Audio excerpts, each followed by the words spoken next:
As I lay in the emergency room, my mother walked off with the entire medical team to check on my brother's broken bone. In the last 3 minutes of my life, my soul drifted to my mother's side. She was sitting by Miles' hospital bed, her face filled with worry as she prayed. "Please wake up soon, okay?" My father, Edward Baston, was seething with anger.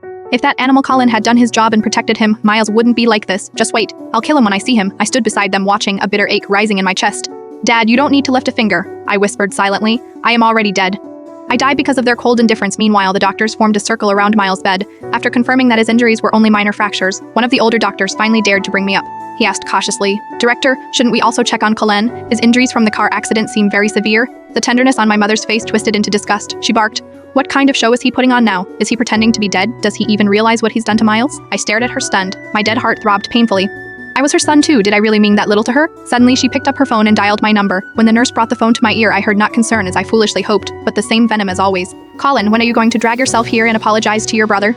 My heart turned cold. There was no more hope left, of course. She never cared about me. I thought back to when I was first rushed into the hospital, pleading with her to save me. All she left me with were the words, "Can't you stop competing for attention at a time like this? Do you even realize your brother almost hurt his bones?" Then she turned and walked away, bringing all the doctors with her to tend to Miles. She had no time and no affection to love me. The nurse, unable to watch any longer, took the phone and said, "Director, Colin is really dying." But my mother, so sure I was faking, let out a sneer. "What? How much did that brat pay you to play along with this act? Wreckage that he's capable of pulling off something like this."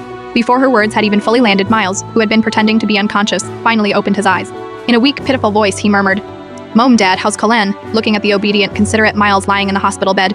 My mother became even angrier. "Colin, why can't you be more like your brother? He's lying here hurt because of you, and he's still worried about you. If you don't get here and apologize to your brother within 3 minutes, don't ever bother coming to see me again." She hung up, her chest heaving with anger.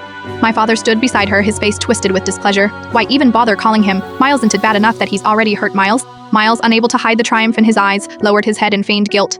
"Mom, Dad, don't be mad. Colin has every right to hate me. After all, I did take away the study, a broad opportunity he wanted so badly." I couldn't help but laugh bitterly. Even now, after my death, Miles was still sowing discord between me and my parents, but my parents would never see through it. To them, Miles was always the obedient, perfect child. They would never suspect that the car accident happened because their beloved Miles had pushed me onto the road with his own hands. As expected, my mother's face darkened instantly.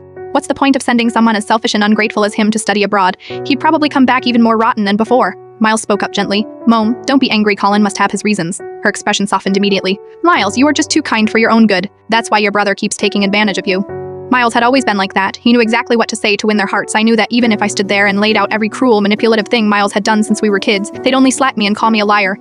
Years of this had taught me not to bother fighting back. The door slammed open and Victoria Baston stormed in, her heels clicking sharply against the floor. All her attention was on Miles. As soon as she heard about the accident, she'd hopped on a plane from out of town and rushed back without a moment's rest.